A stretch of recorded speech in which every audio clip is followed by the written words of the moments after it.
Welcome, Phil Clayton, one of my number one fans. That is true. Hello, John, and thank you for having me on the Setting Trick. I am a big fan. I've been listening to your podcast, I think, since the beginning, and I think I've even um, sent some people over your way. Well, that's certainty. It's not, there's no thinking about that. You are 100% responsible for Bart Bramley's appearance here on the Setting Trick. And congratulations on winning the first ever Premier Paris. Yeah, winning the Premier Pairs was pretty cool. My regular partner is Andrew Gumpers. We have developed a system called Martian Standard. It is a blend of what Fantoons was without the help. And if you're a bit of a system geek, it's pretty close to what Roy Welton being Alkin play. So I'm happy to go into some detail if you like that type of thing. Well, I saw something Steve Zalato posted on your bridge winners on the thread where you won. He was talking about you didn't play any robots in this event, did you? He was just referring to your winning the online the robot tournament. Yeah. So I don't know if you've played in this, but kind of concurrent with every national, they have a 3-day national. I forget what they call it, national online robot tournament or something. It has a more austere name than that. But the one in November, I won it, which was fun. I had 3 consecutive 70% games. I don't believe anyone's done that. Takes a fair amount of luck to win one of these things, but I'll tell you something that's kind of funny is I played in the one about 3 weeks ago, and I was 7th. And I was actually more proud of getting 7th the second time than I was of winning it the one time. Well, it doesn't look as good on your resume. That is true. I don't get the.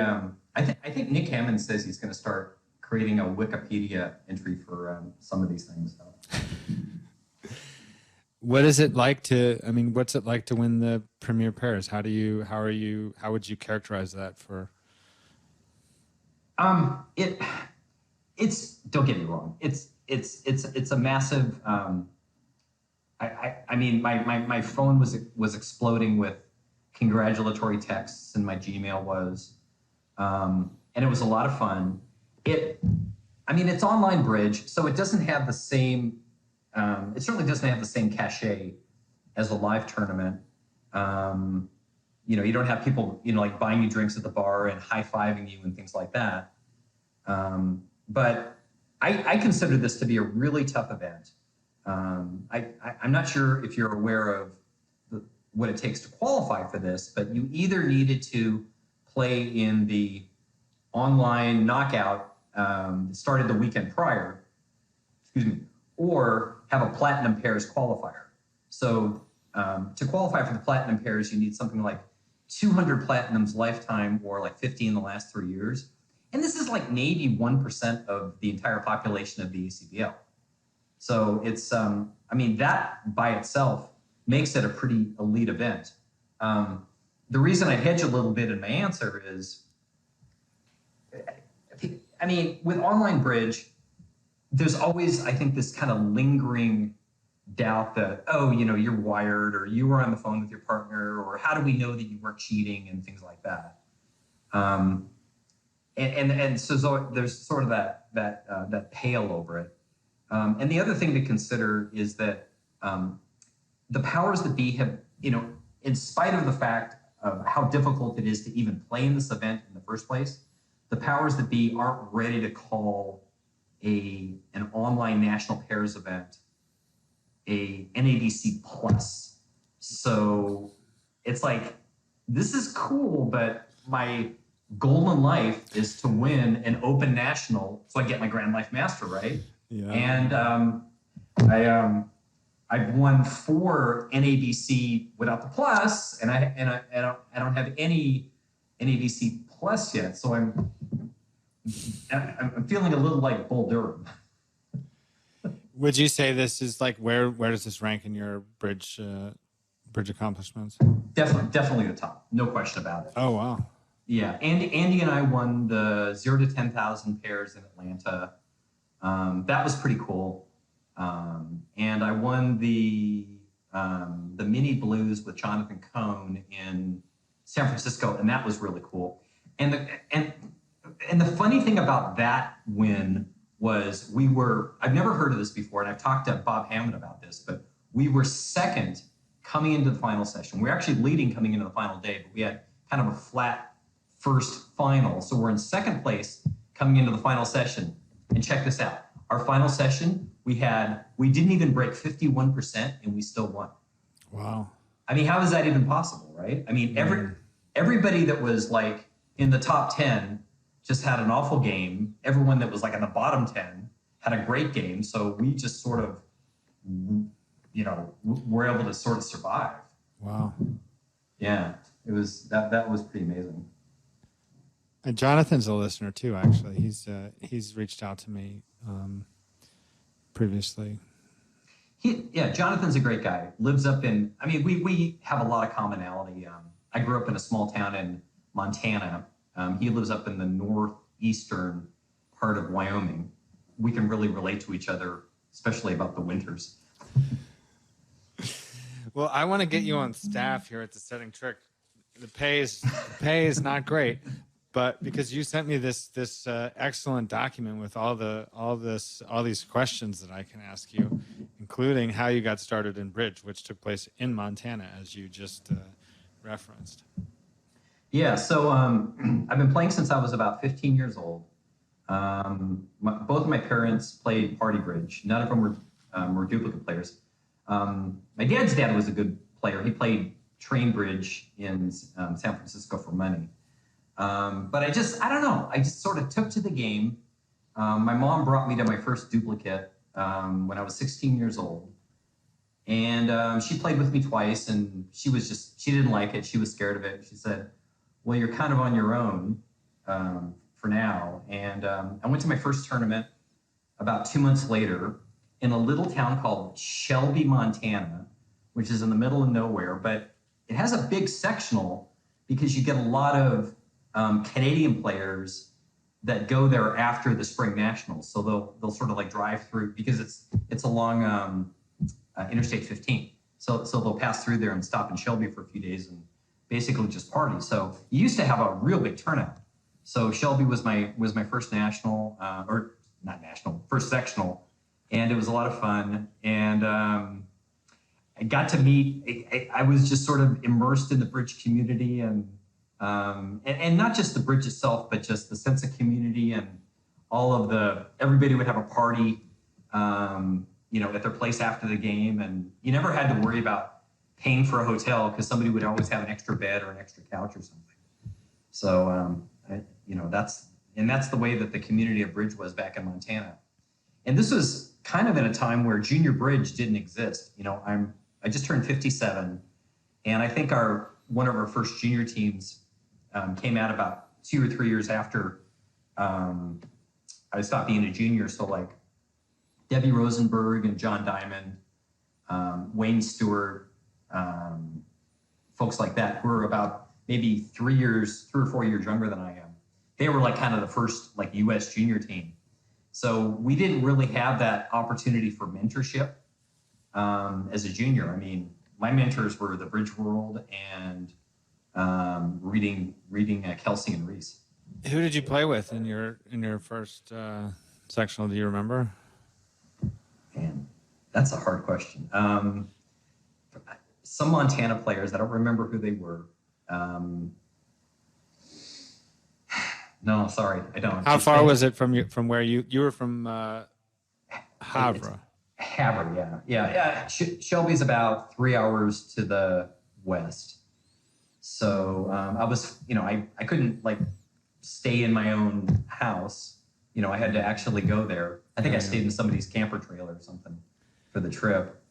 But yeah, I mean, Montana, if you've ever been up there, is all the cities are really spread out. You sent me some bidding problems and some play problems. Are they from the event? Yep. I'll give you the bidding problem first. Okay. So this is something that my opponent was faced with. So you're red-white and you're in fourth seat, and your hand is queen and one spade, ace, king, queen, 10, small of hearts, and then ace, king, queen, 10, sixth of diamonds, and void club. Now, the thing about Bramley is whenever like I give him a hand and I say void club, he chews my head off. He says, there's no reason to say void club. It's redundant. And I'm like, okay, sorry. So you're basically 2, 5, 6, 0 with ace, king, queen of both red suits. Yeah. Okay, you're red, white, and it's match points, of course.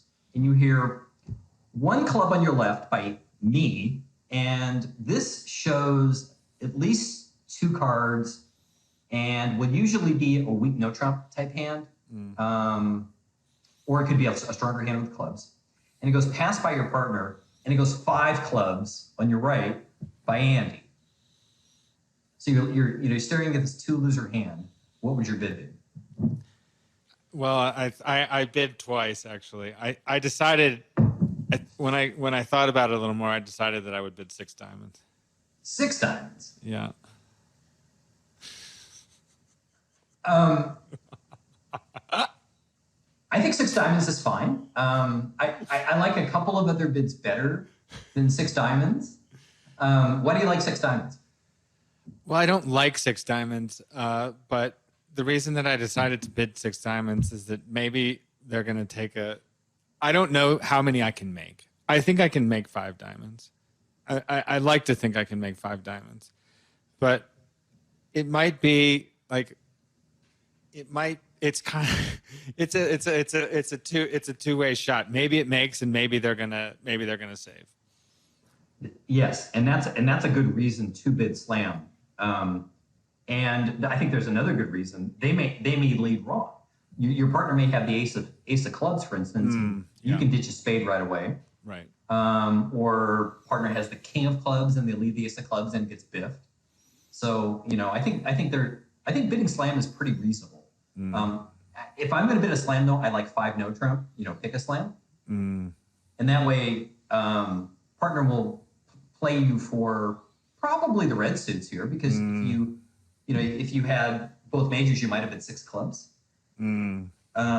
So I gave the hand to Bart. He bid 5 hearts. He's like, he says, I'm basically banking on my red suits running, and 5 hearts scores better than 5 diamonds. But this person did 5 diamonds. Okay, which you can't really fault it for being an unreasonable bid. But his partner had,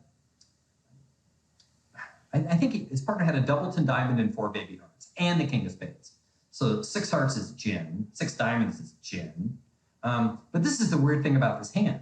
So my hand for opening 1 club, and this is the system that Andy and I play, is I have 5 spades to the ace jack fit, jack third of diamonds, jack third of hearts, jack third of diamonds, and ace jack tied of clubs. We have an agreement that all of our balanced hands, 5, 3, 3, 2, even with a 5-card major, we treat it like a weak no trump. Because if you were playing weak no trumps, you would open this hand like a weak no trump, right?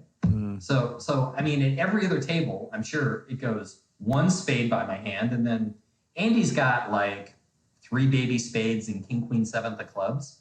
Is either raising spades or bidding a forcing no trump or something. And now this big 5-6 has the opportunity to get their hearts and diamonds in. But with our method, Andy was just able to, blow them out of the water with 5 clubs. So that was a fun game. And he was, I won't tell you who the player was. I'm sure you can look it up if you really wanted to, but he wasn't very happy about this result. It's funny.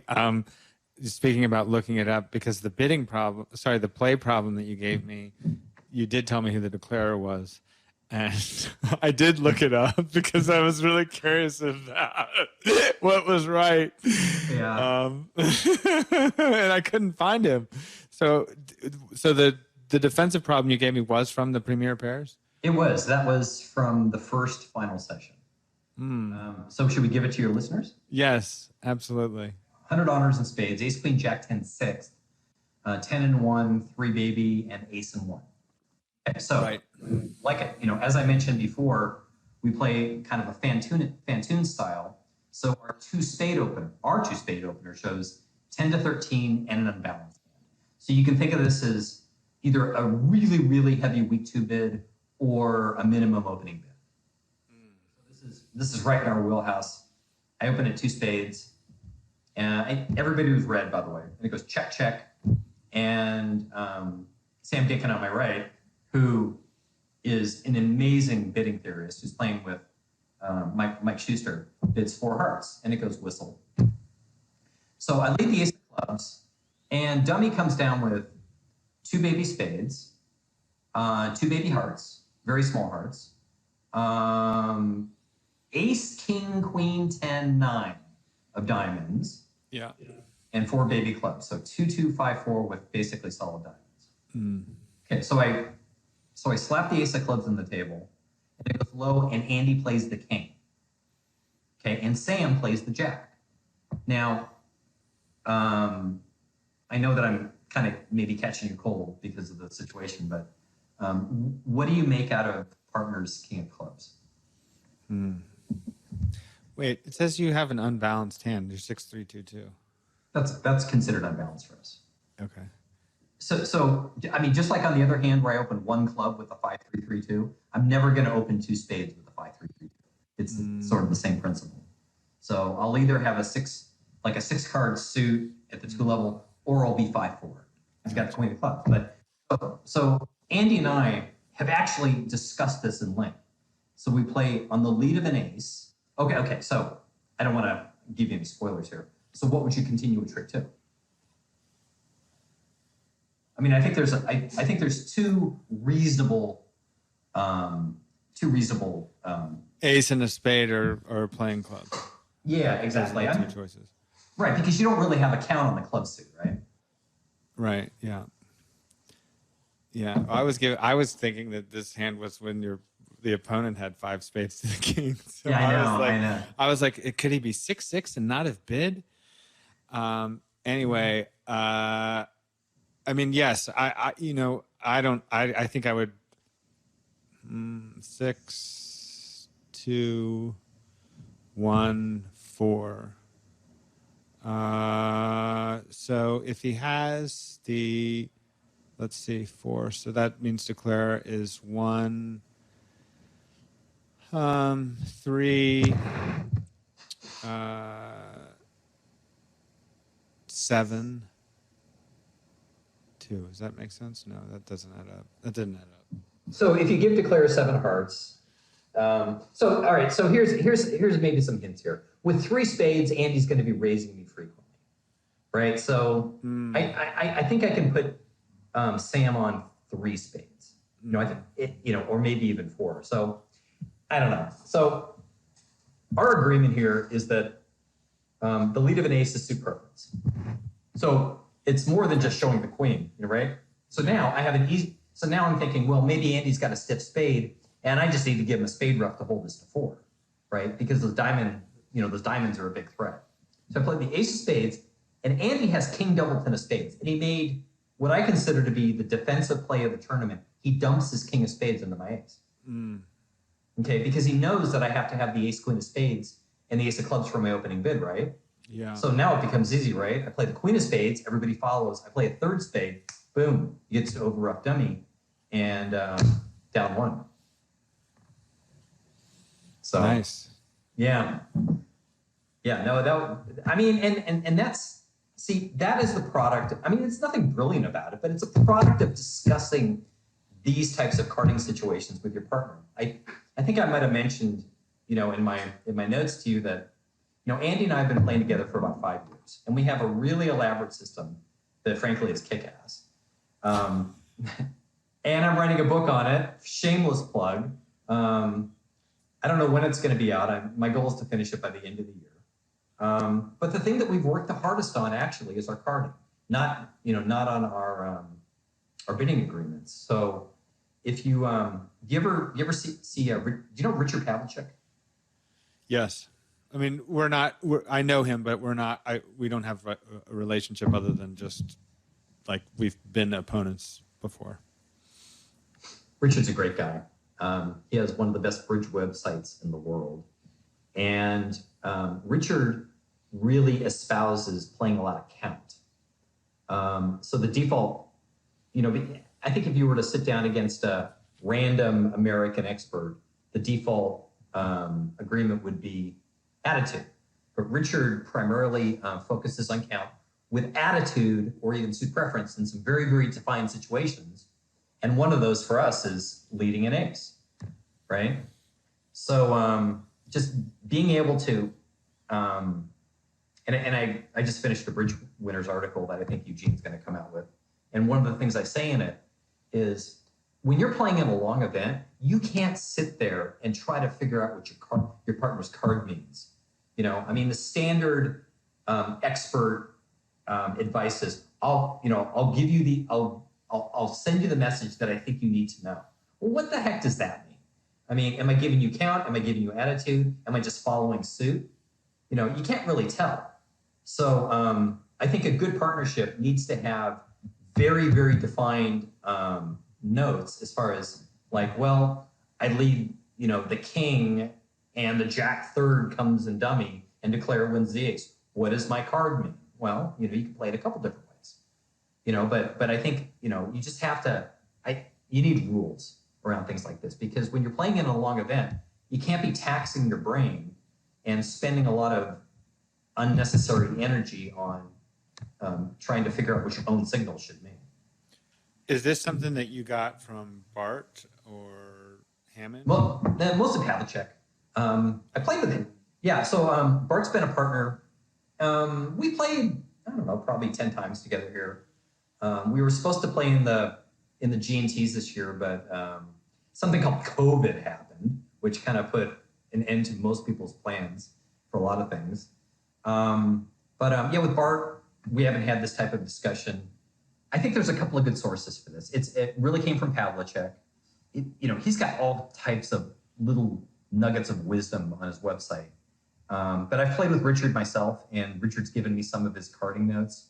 And Jim Monday actually has kind of the full set of Richard's notes. And, Jim has given me sort of some of the insight about when Richard doesn't play count. So instead of trying to reinvent the wheel, we've adopted a lot of his approaches. And personally, I think it's superior to just straight attitude. Another great source is, who Christoph Martins is? The Polish player? Yeah, of course. Yeah, so Martins has, I've got most of his books, and he's got 2 books about carding called The Guide Dog.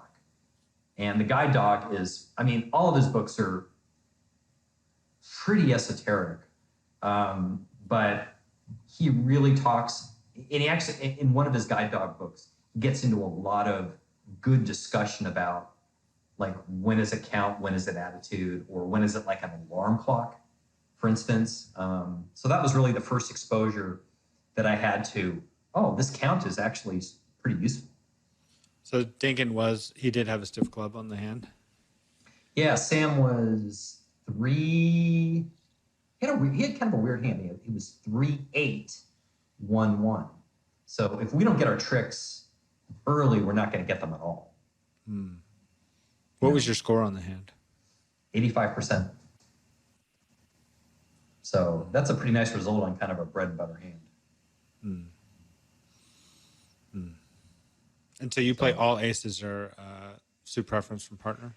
We do, because we play Rousseau leads, even against suits. If I lead an ace, it's either like ace X or maybe a stiff ace. So the most important message that I want to get from my partner is, when I lead an ace, it usually means that, hey, I think this might be a cash out situation. Kind of tell me where your stuff is early. So that's why I think the ace lead is helpful there. And same thing against no trump. It's like I might be just sort of making a stab, lead. It's like, well, I don't really know what to do here. and he can encourage clubs by just giving me a middle club.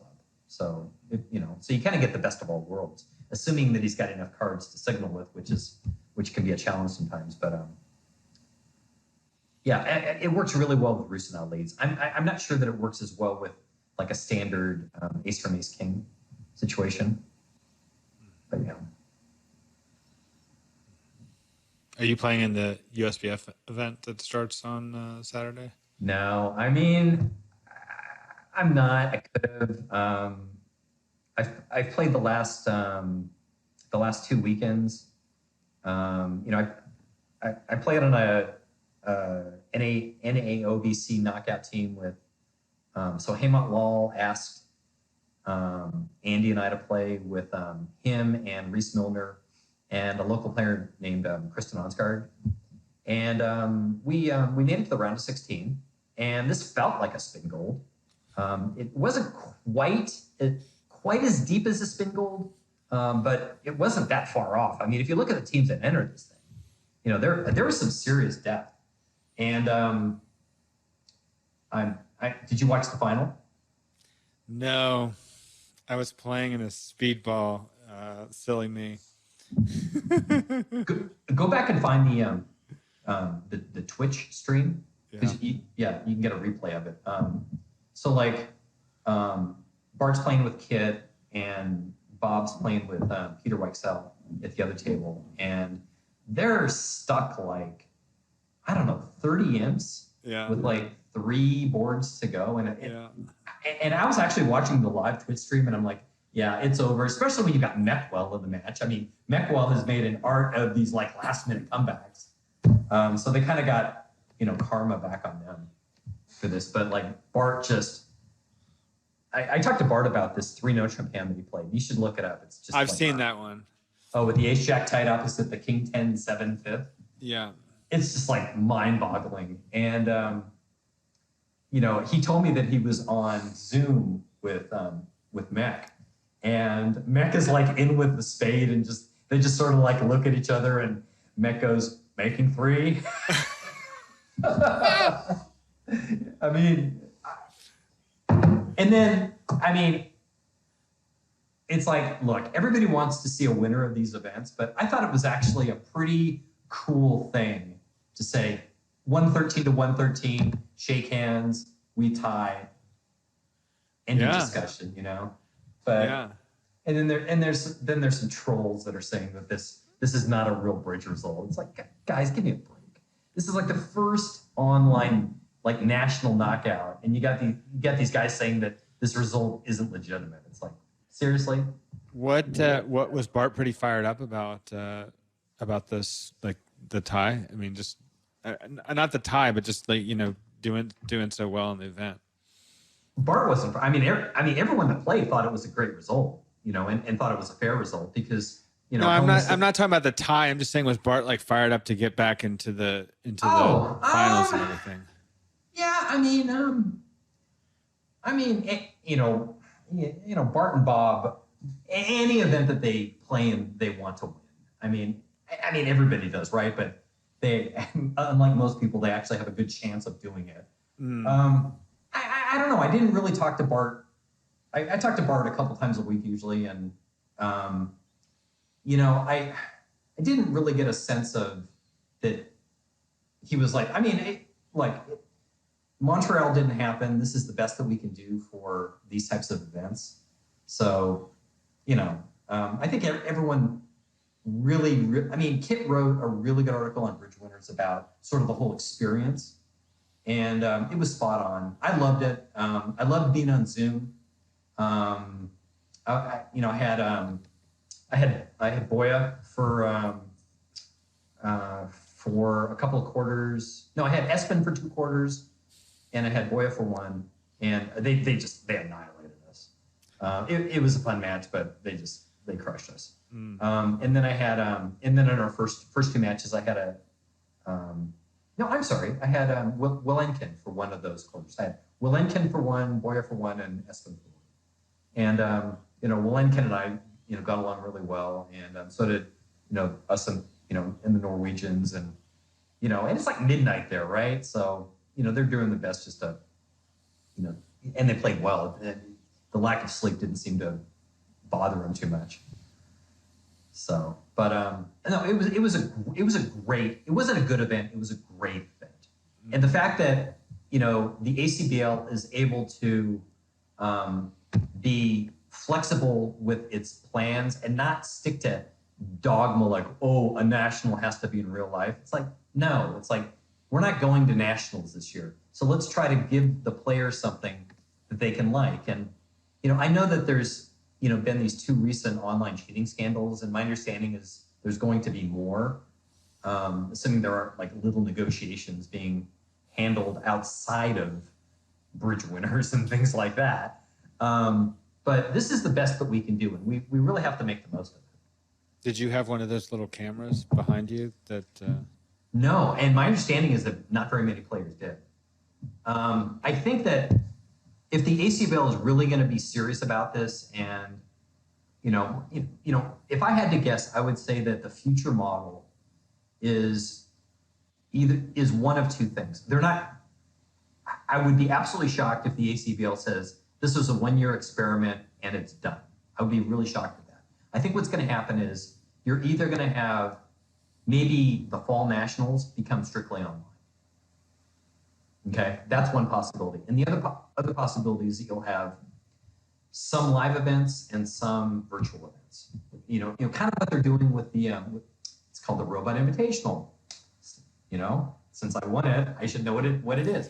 It's like just like the Robot Invitational, right? It's like that's like an event that runs just before this, like the nationals, right? So yeah. I think that you could see maybe because not everybody, for whatever reason, some people can't travel, some people don't have the money to travel, and nationals are expensive, especially when you're playing in national events, and if you're getting hired, well, that's not a problem. But if you're not getting hired, you can plan on spending $2 or $3 grand over 10 days just to, and that. So I love the idea of having like a virtual national, like alongside a regular national.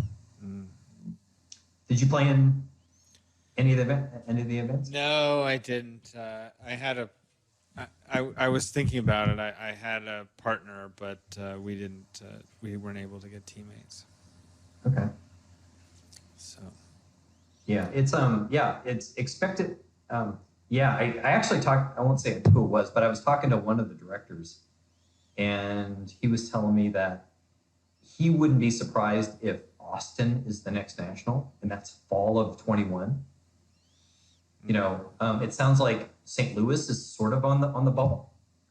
Excuse me, at this point. I think for a lot of people, we're going to need a vaccine, for them to feel totally safe about this.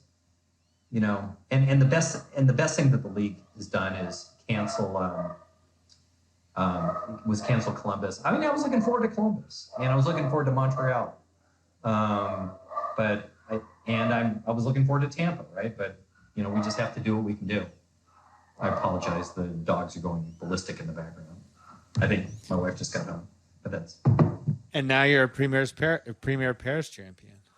I am. And so if nothing else happens, I can tell my this is what's funny.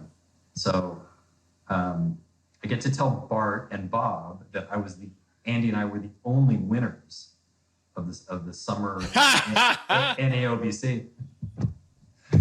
What did they say about that? Did you say that to them? I'm actually going to see them tomorrow night. So that's the first thing I'm going to say to them. What are you guys doing tomorrow night?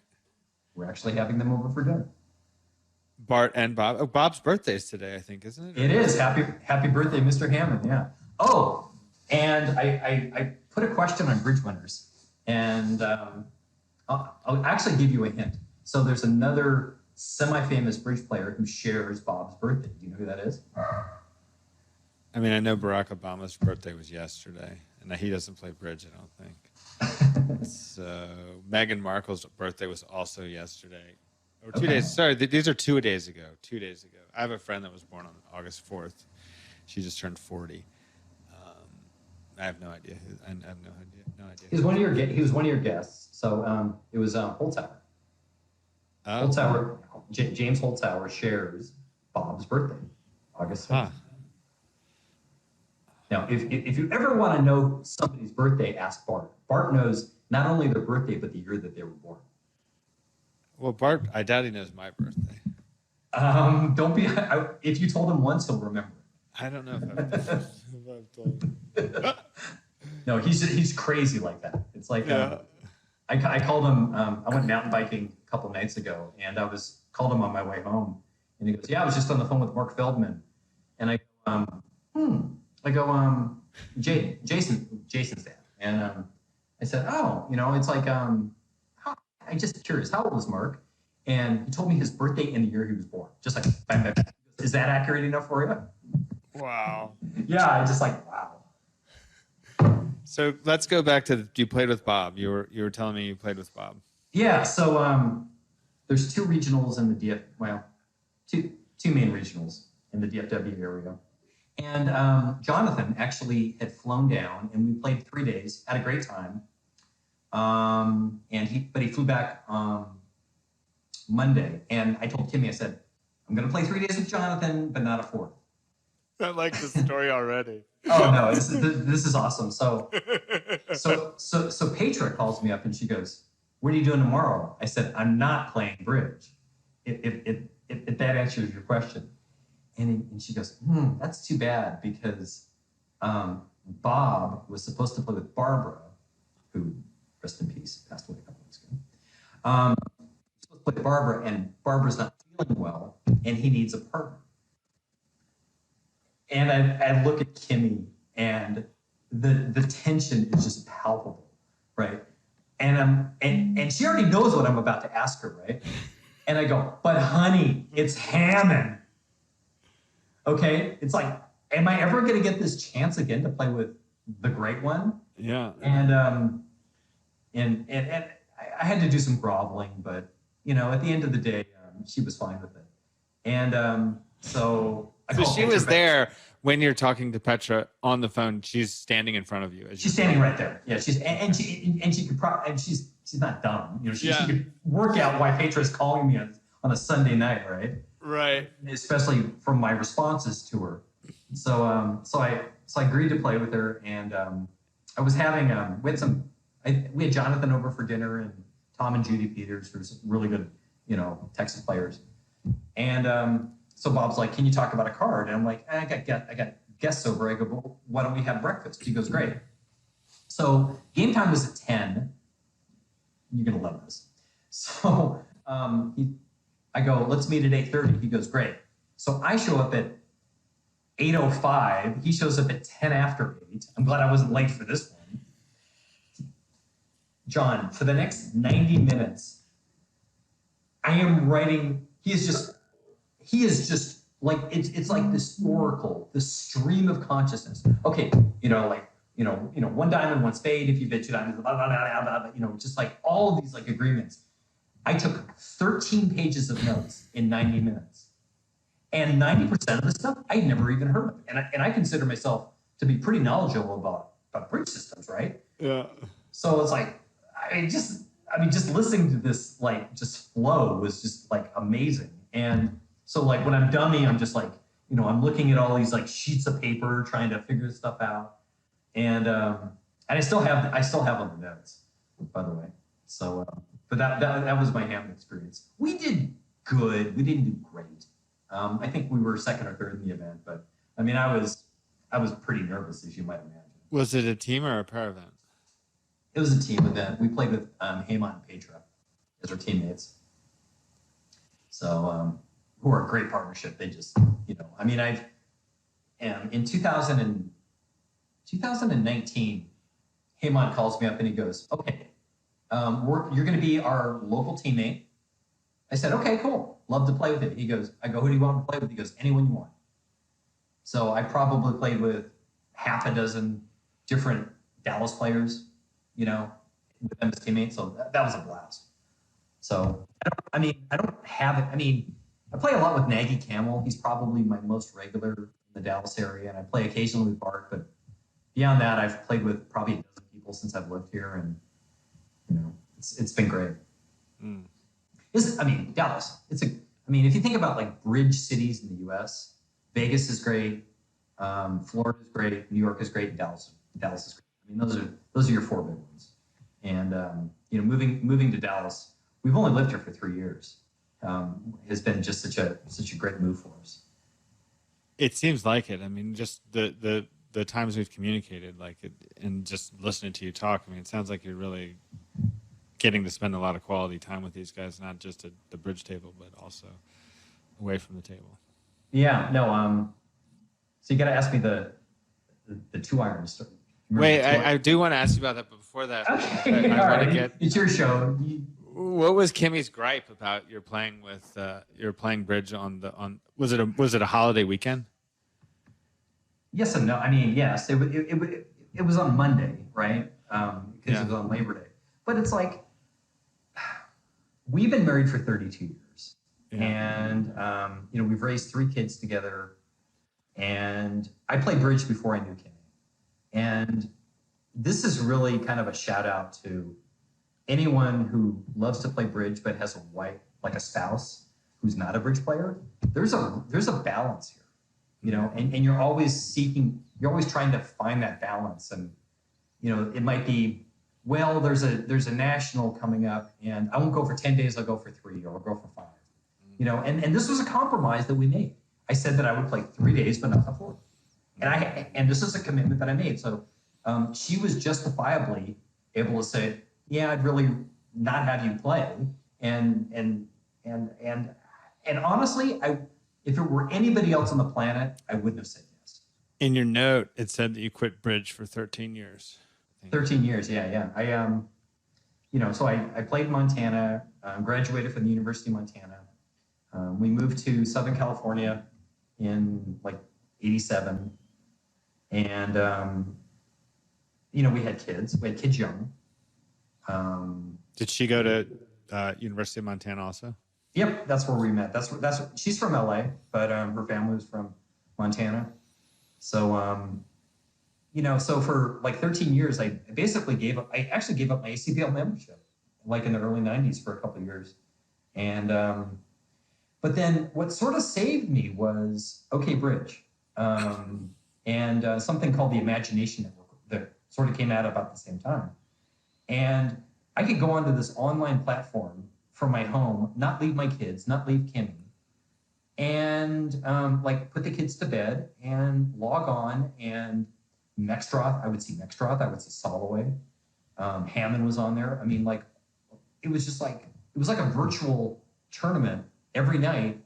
And for someone that with small kids and has like a normal working schedule, that was wonderful. So I played on OK Bridge for about 5 years. So I kind of got back into the, and it's like, as a player, when you're out of circulation, it's tough because no one really knows who you are. Yeah. So you kind of have to reestablish yourself. Yeah. And, I don't know if you ever knew, did you ever know Chris Larson? No. So Chris is he was kind of like the king of Orange County Bridge, which is where we lived. And he played a lot with a guy named Joe Kibble, and they were like the local, really good players. And Chris kind of took me under his wing, because I knew him actually before my layoff. And Chris was like a frequent teammate and an occasional partner. And Chris died about 5 years ago. Chris was like my dad. Joe still lives in Newport Beach. Joe's like my uncle. I need to call my uncle more often, I think. But so the 13 years, you went 13 years without playing tournaments. Yes. Yes.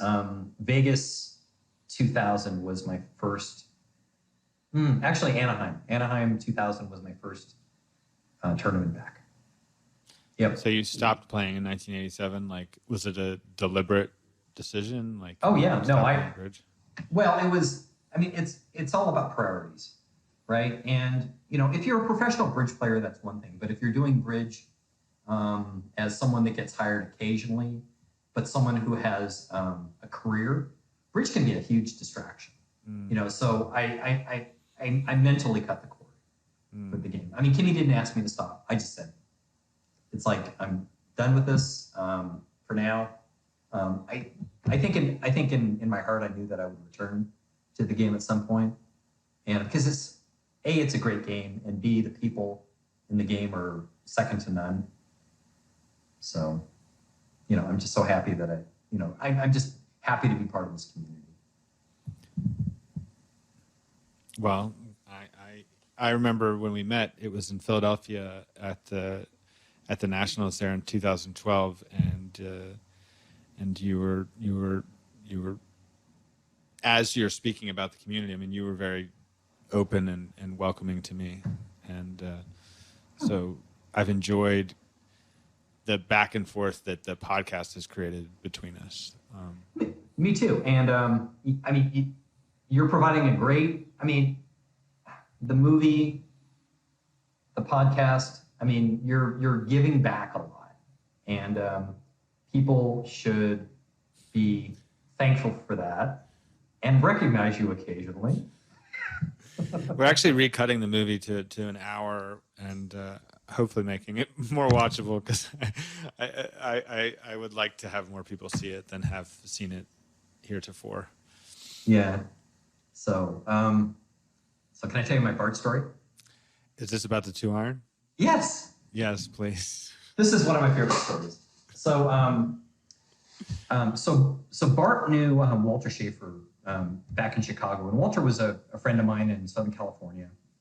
And when I moved to Texas, I knew that Walter knew Bart, and I'm like, hey, I don't really know any of the Texas players really well.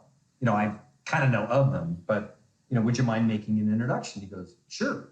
So he kind of makes an introduction over email, and Walter goes, now you're both golfers, so you should take him golfing. I go, oh, I'd love to, because I love to play golf. Yeah, me too. Oh, we should talk about that. So this will give you context if you're already a golfer. So Walt goes, I'm going to bet you that you hit your 2-iron, not that I even have a 2-iron, but you hit your 2-iron about as far as Bart hits his driver. I said, oh, okay. All right, that sounds interesting. So we played around, and by the way, I love to play golf with Bart because and not because of the golf, because I get to listen to stories about Sam Stamen, and Vic Mitchell for 4 hours in a golf cart, and to me, that's priceless. Yeah. So we finished the round, and I call up Walt, and I go, it's not a 2-iron that I hit as far as his driver. I said, it's my 8-iron.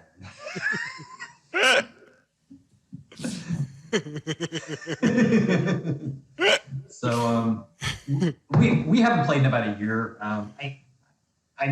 We should go out again, because I do love playing golf with Bart. Yeah. He loves the game, and it's a great social experience. But a lot of my free time now has been going more towards mountain biking. And I don't really have a lot of people to go mountain biking with, but I did take Compton out mountain biking about a year ago. Oh my God. I think this is in the notes. There was something about Compton. If it wasn't, it should be, because so I have a couple of mountain bikes. Yeah. The Compton mountain bike incident. That's right. Yeah. So it's like in about April, and it's still kind of wet in Dallas, and we go out on this trail, and it's like a little bit muddy, and there's like a lot of leaves on it, so it's kind of slippery. And and Chris he's kind of a big guy, right? Does he have a bike? Does he have a mountain bike? No, I let him use mine. I have two. Okay. So I'm kind of keeping an eye on him behind me, and we're kind of going along. And I've got this video of him like trudging up a hill. It's like just like a champ. I'm like, damn, this is really good. So about 5 minutes later, I'm going down a hill myself, and I catch like a patch of wet leaves, and I tap the front brake a little bit too much, and I go ass over tea kettle off the trail, and I actually slammed into a tree. Oh my God. I didn't break anything, but I'm just like covered with mud. And we Does ass over tea kettle mean you flipped? You went head first over the. Sorry, I went. Oh, some people call it that. Some people call it over the falls. So you're basically going. I went over my handlebars, and I'm not a spring chicken, right? And I landed in some brush and I just smacked up against a tree, and Wow. it's like when you mountain bike and you wreck, it's generally more. It's like it doesn't hurt. You just feel embarrassed, and and you like laugh about it. But I'm just covered in mud, and I'm covered in leaves. So we head back, and we had dinner with Kimmy and Donna that night. And Chris doesn't have like a drop of mud on him, and I am just covered. And Chris goes, "Yeah, one of us wrecked today, and it wasn't me." Do you have a photo? Do you have a photo of you and Chris in your mountain biking outfits? No, somewhere I think on my phone I have the video of Chris riding. I would love to include that on the website. Maybe do it after you interview him. If you can interview him, yeah, because that would actually be kind of a nice. Yeah. Ask him about the mountain biking with Phil sometime.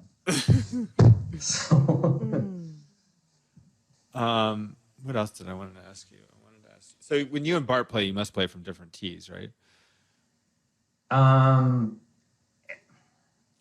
We did, and then I always felt like kind of a tool, just hitting from the blues and he's hitting from the whites. Yeah. And there's a couple of other guys. That Bart works with Bob, right? Yeah. Yeah. So there was there was one other guy from SCA that joined us in the group, and then I think one of his friends. So they would all hit from the whites, and I'm like, well, I'll just hit from the whites. I've been playing a lot of golf recently. Working hard on my game. I actually had a golf lesson this afternoon. Oh yeah? Oh, okay. So how good are you? I've been shooting in the mid 70s a lot recently. That's solid. That's really solid. So you're like low single then. Yeah, my handicap. So I used to work for a hedge fund, and in 2012 I quit and I went to my first nationals, which was Memphis. Mm-hmm. And my goal at my going away lunch was that I wanted to become a scratch golfer, and my index at that point was like between maybe 1 and 2, and my index got worse. Like it never got better. I retired from this job, or I quit this job, and I have all the free time in the world, and I got worse at golf. So that was funny. Incredibly frustrating. But recently, I talked about this with Hampson. I actually got Hampson a PlaneMate. That I've been working with this training aid called a PlaneMate, and it's helped me so much. Like it's really? Yes. Like I had a short game lesson today and a driver lesson yesterday. And in my driver lesson, he was telling me to get to like my finish, because I wasn't getting to my finish. Mm-hmm. And I was able to, like, the first move from the PlaneMate is I was able to use that as like a marker on the way to my finish, because it's like just beyond the ball, and I know what that position should feel like. And it's just like, it's like I've kind of, the challenge for me is getting golf lessons and then being able to actually take that out on the course. So for years I would get golf lessons, and then as soon as I started hitting it badly, I'd be like, want to go back to the teacher. So the PlaneMate has helped me to understand the game, like to understand my swing in a way that allows it's like additive to the process. And I do think that I will. I do think that I'm going to get to scratch. So what's your best game? I've never broken par for 18 holes. So like I'm on the verge of that. Okay. I used to be a 6. I'm more like a 9 or a 10 now. I had a putt for a 69 in 2001, and I lipped it out. So I've broken par, but I've never broken 70. But our son is like 66, has pro length. He's really good. Wow. Yeah, John, he hits like 7-iron, like 195, 200. It's just his length is insane. So, how old is he? He's 32. Wow. Yeah, he lives in near Phoenix. So we and I'm a grandfather. He has 2 kids, or 2 Wow. boys. Really proud of them, Archer and Adam. And we saw them about a month ago, and I think we're gonna take a trip in a couple of months and go out there. And we love to golf, and we love to mountain bike together. So it's a lot of fun. Is he your oldest? Yeah. I got 3. Boy and 2 girls. All 3 kids have been caddies at NABCs. So that's kind of cool. So no one in the family than me is a bridge player, but they've all been caddies, so they've all kind of been part of the experience, so to speak. I think the last one was Reno 2 Renos ago when the oldest and the youngest were caddies. Before you go, I want to ask you about interviewing for there's a couple things that I want to ask you, but I'm also sensitive to the fact that your wife got home and I don't care. No, okay. She knows we're chatting. So I want to ask you about the CEO applying for the ACBL CEO job, and I also want to ask you about the Honeypot, the cheating and bridge and current scandals. Sure. So when Bahar left the CEO job, the ACBL had posted an opening, and you know me. Bridges in my DNA, and I want to see the game not just survive but thrive, just like you do. And I felt like I had some good organizational skill just from my work environment, and I was honored to be one of the finalists for the job. And I had a 3-hour interview with some of the board members a year ago, last September, I think is when it was. I get my years mixed up. I think it was September of last year, and it went well. There were some things that they were looking for that really weren't on my resume. I think they liked my passion. I think they liked my vision. But I think they wanted to see some other things. But we left on good terms. I still speak to them. And Joe Jones was the CFO. Now I don't think they call him CEO anymore. I think they call him, they go back to the executive director. And he's done a great job. The league had made some really bad decisions, and if you ever have any doubt, you can read about them on Bridge Winners. Like in 17, 18, and 19. And I think Joe has done a really good job, especially managing the league through this COVID crisis. Hats off to him. I hope that we can use I think that COVID could be an opportunity for Bridge. I don't know if you saw this, but there was an article in the New York Times when COVID first came out, and it basically said, this is like a great opportunity for you to learn how to play bridge, because bridge is a complicated game and you just can't learn it in 10 minutes. But people have a lot of, I don't know about Virginia now, but certainly in a lot of places, people are still, kind of stuck in their homes. And this is still a great opportunity to learn the game. And I hope that the game has grown as a result of COVID. So, hats off to how well the league is doing. Where was the 3-hour interview? It was virtual. We just did a Zoom chat. Yeah. And were you were in Dallas already at that point? I was just put on a jacket and a tie and sat in my dining room and, chatted with him for 3 hours. And what did you think after? Did you feel like they told you during the interview that they weren't going to hire you, or? I would say that I made an impression on 2 of the 3.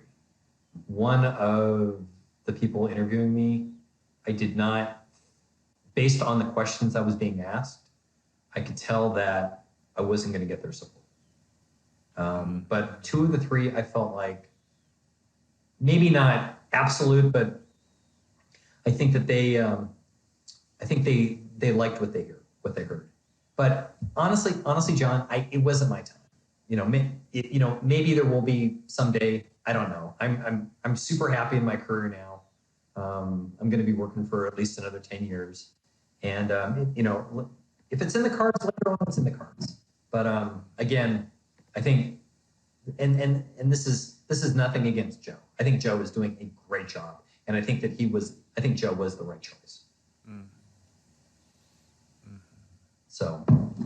Did you have any like initiatives that you were using as a platform for your candidacy? Absolutely. No, I had basically a platform of like 10 things.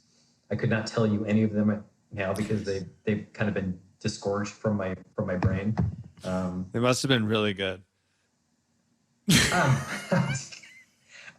Apparently not good enough. So, honestly, I was really just honored to be considered. Because it's a huge responsibility.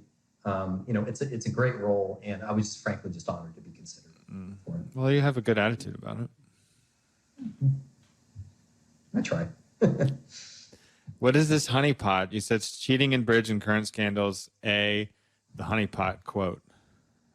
So I don't know. I kind of have a feeling that there are some people in bridge that are they're opportunistic about this, especially if they want to perhaps pursue a professional career. But even if they don't want to pursue a professional career, I think that there's a lot of status, there's a lot of glory in doing well in bridge. And if you're at a live tournament, you don't always have the air quotes, the opportunity to. But I think that online, it's almost like you can think of it like an unlocked door, right? And in IT, and I'm sure this is a term used in other places, there's a term called the honeypot. And what a honeypot is in computer security is, say a hacker gets into your system and there's a folder that says like financial information or passwords or something like that, right? I mean, that's going to be like the first place that they want to go, right? Well, It turns out that this is actually, maybe a trap for them to, if anybody ever opens this folder, they know that, you have a bad actor inside your system, right? So that's, and they call that a honeypot, right? So I kind of feel like online bridge can be a honeypot in the sense in that you have some opportunistic people. It's, if I wanted to call up my partner during a session and tell him my hand and vice versa, it would be easy to do. I think the recent scandals were more about self-kibitzing, but in the ACBL games, you can't self-kibitz. It's just because kibitzers are barred, right? But I think the self-kibitzing happened in some of these other events that allowed kibitzing. But it's not just one person that has that opportunity. If you have two bad actors that decide to collude, so like in the online knockout, we were on a Zoom call the entire time. So, so it's not like I could be on the phone with Andy, during that entire time and telling each other our hands, right? Because you would just see it on the Zoom call. I wish the premier pairs would have been like that, but it wasn't. So I think there was a certain tacit level of trust when it came to the players. Fortunately, everyone that did well in the event, there weren't any like unknowns that, that people, maybe they weren't like, like top national experts, but, everybody that did well in the event is someone that you would have heard of and has done reasonably well at national events before. So that was, and I actually talked to somebody today and the word from Horn Lake is that they don't feel like anybody was really gaming the system during these two NAOBCs, which is really gratifying because, this is the platform of the future and, we need to figure out how to make it work. Yeah. So, it was super exciting to win. We had some great hands.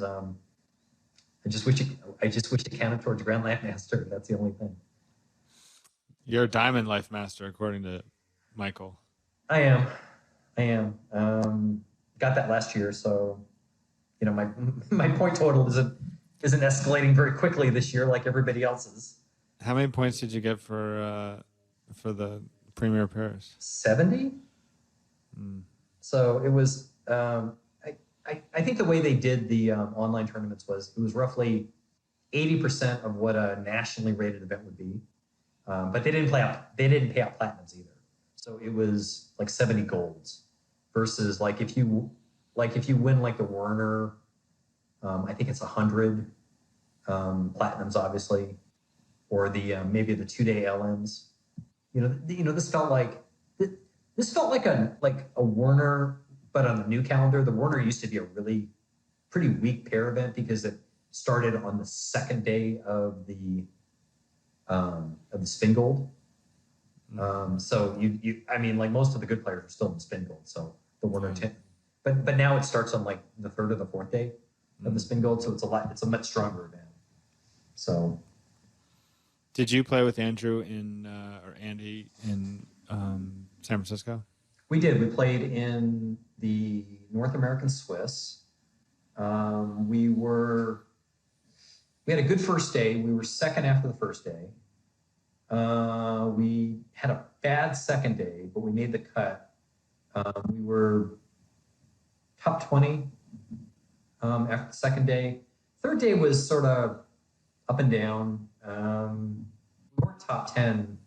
I think we were somewhere in the top 20. So we played with Alex Kolesnik and Bob Etter and a husband and wife from Stockton, California, whose name escapes me, but were really, really nice people. And Alex is Finn's dad. Yeah, no, I know that. I know that. Who do you think's better, Alex or Finn? I'm not going to answer that. Put it this way. Finn will be better. Finn, I've had him as a teammate in some of the Reynolds matches, and I've looked at some of the hands, and the level of maturity that he shows is amazing. Because normally, like a 16-year-old, they're just doing all this crazy stuff, just to sort of push the envelope. Finn plays like an old man. He really stays in the boat. And his partner, Jacob Freeman, another kid. They're just, I love to play with them. And it's great to see them participate with some of the game's legends like, Kit and Bart and Bob and Peter in this last thing. That's a story right there. Yeah, I'm looking forward to asking those two how that team came together. I was sort of jealous because Kit and Bart were Andy in one of the Reynolds matches. I think the shorter one, they were our teammates and we got along great. Hey, you know what? I'm super happy that they teamed up as a sixsome. I'm sure if they would have allowed 8, they would have asked us on the team. but I don't know. I'm joshing them because I'm sure they're going to be listening to this. So. I don't think Bob will be listening to this. Maybe Bart. I will give a serious plug to all of our house guests tomorrow night. Oh, okay. For the show, yeah, because you do have a great show, and but it's like Bob knows about it because you interviewed him. So I don't know. Yeah, but I was trying to help. I was like, I think I asked him on the show if he'd ever listened to a podcast before, and he said, I think I was pretty sure he said no.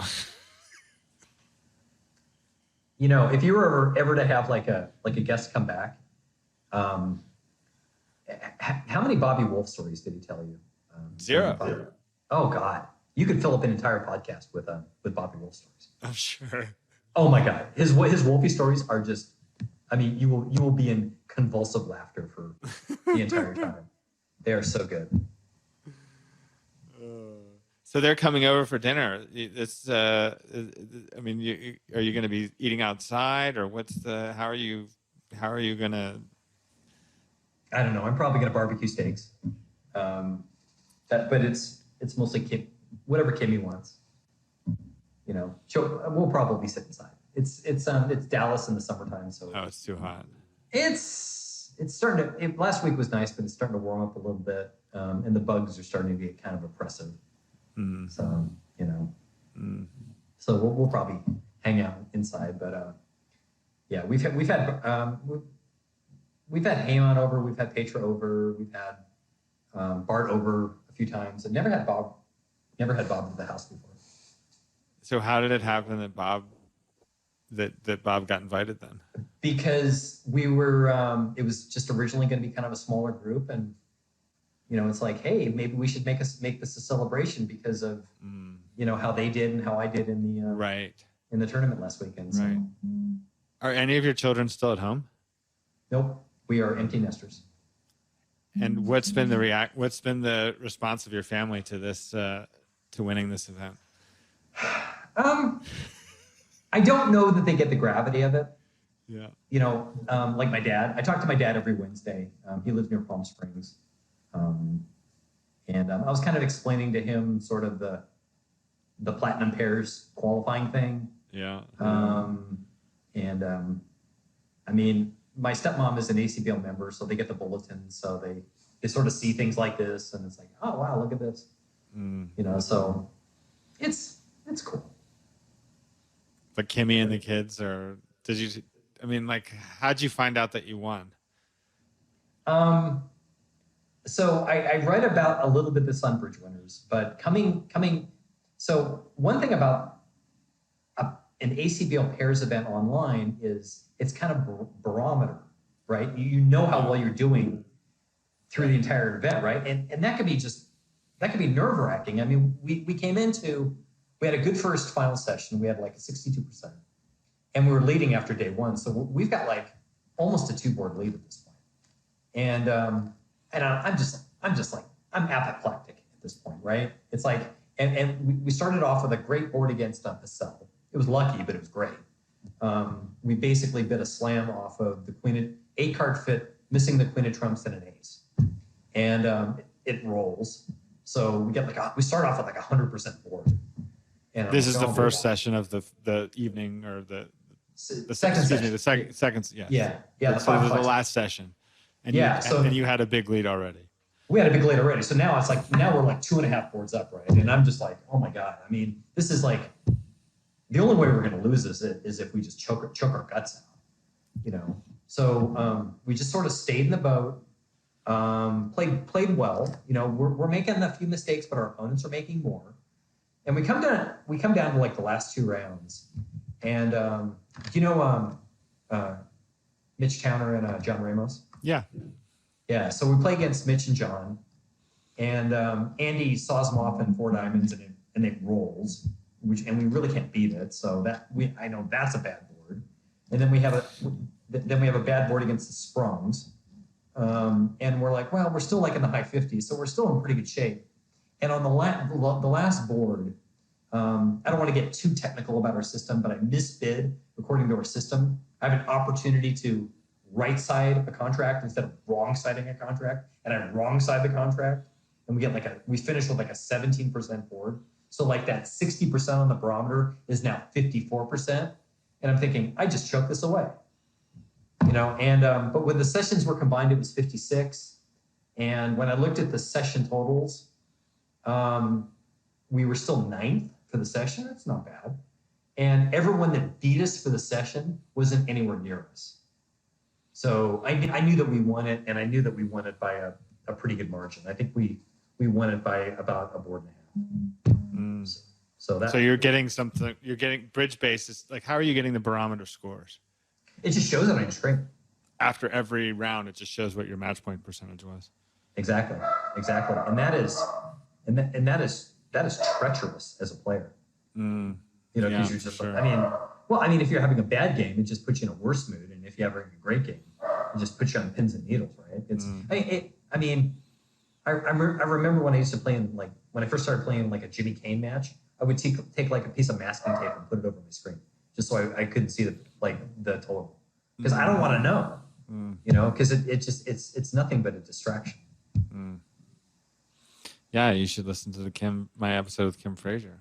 I actually went out shopping this afternoon, and I listened to about the first half of it, and I thought it was fantastic. She's a really interesting person, and I want to get that book. I think that, you know, I think she gives a lot of really good insights, because I mean, my personal feeling is that you can be a good player, you can have a good system, but if you don't have poise and you can't execute, it doesn't really matter. Yeah. You know, and I think for a lot of people out there, poise and ability to execute is their biggest flaw. Sure. You know, and I know that's been one of mine. You know, because Andy and I work hard as a partnership, but like if you get dehydrated at a tournament or your blood sugar gets out of whack. I mean, you mentioned Philadelphia. I mean, I remember the first day of the, can't remember what event it was. Might have been the Philly was spring, right? Summer. Summer. It was spring the last time, but it was summer when we met. You're right. Because I played in the first day of the LMs, and we had like a 58% with like 4 rounds to go, and I couldn't find water, and I didn't have food, and I just went bananas. And we didn't qualify. So, I mean, I honestly think that that's half the battle for playing bridge well. It's just staying fresh and staying physically fit too. That's, people really underestimate the importance of that.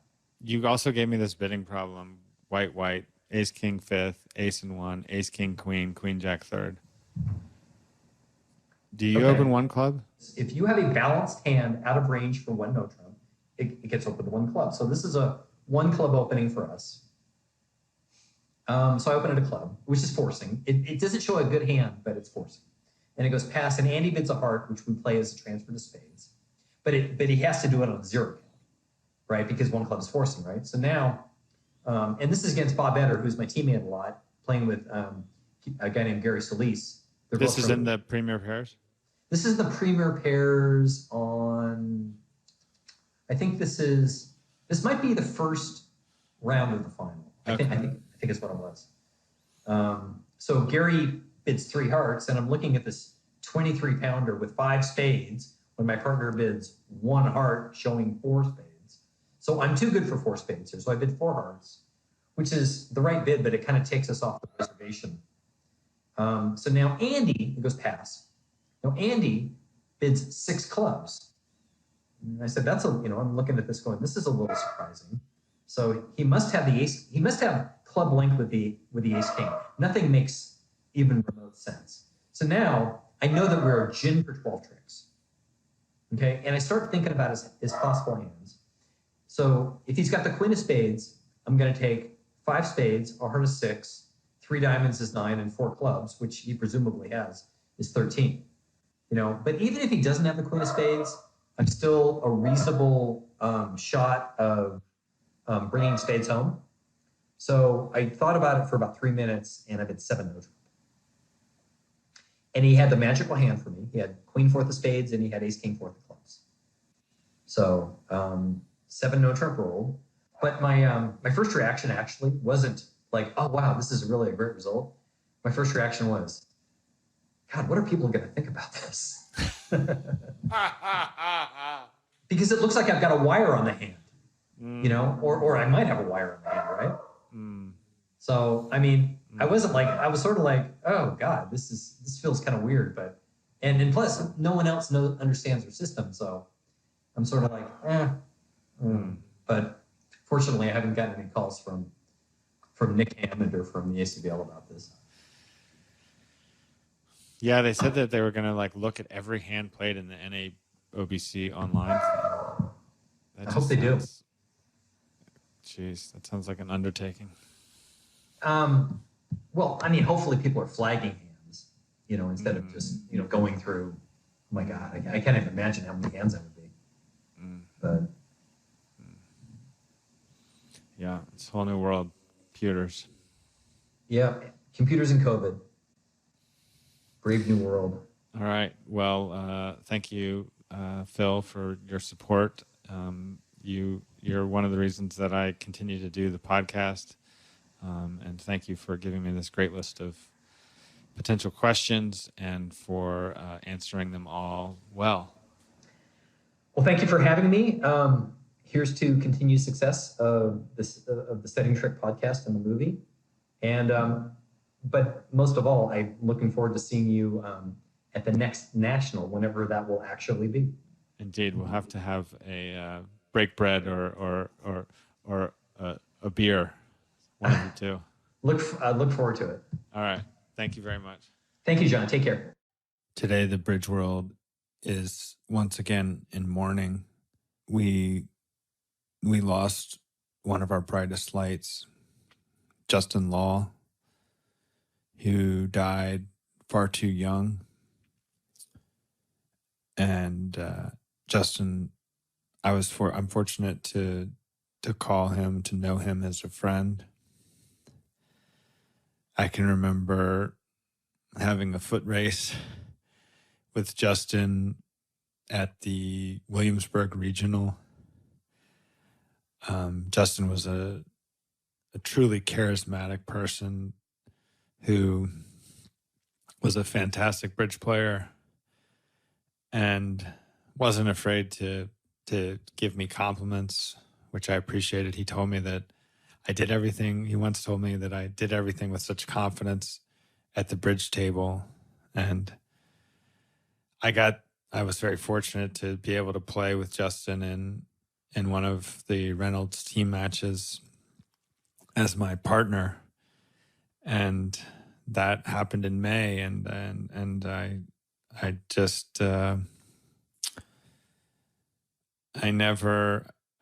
surprised, and I didn't know that he was sick. And I hate that I didn't really tell him. I didn't really even really fully appreciate the opportunity I had to play with him. I kind of walked through it a little bit. And I just want to say that I love you, Justin. You'll be missed.